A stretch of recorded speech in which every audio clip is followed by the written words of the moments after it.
Kilala mo ba kung sinong gustong gumawa sa'yo nito? O may idea ka kung sinong gustong pumatay sa'yo? Konektado ba kay Sunny? Ma'am Selena, bago mawala si Sunny, wala man lang ba siyang nabanggit sa yung importanteng impormasyon?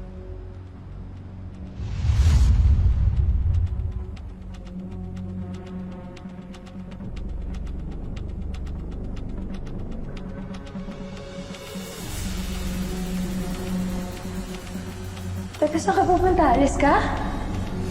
Gabing-gabi na. Ano ba yan? Yung boss mo na naman yan, no? Demanding naman ng boss mo. Matulog ka pa. Sino ba kasi yan? Sabihin mo na sa akin.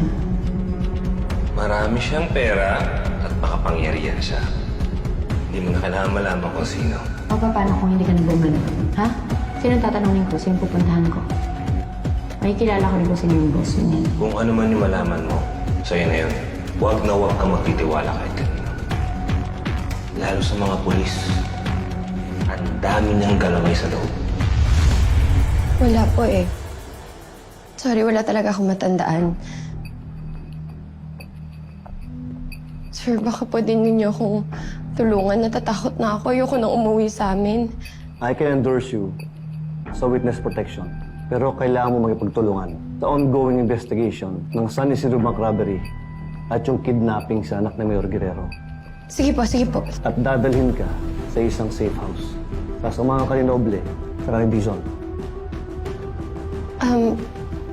Sir, baka pwede pong si Sir Tonyo na lang yung magbantay sa akin.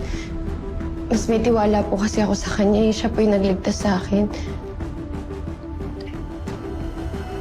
Okay lang po sa akin, sir. Walang Chief. Silang dalawa lang. Body system tayo. Kailangan may kasamang babae.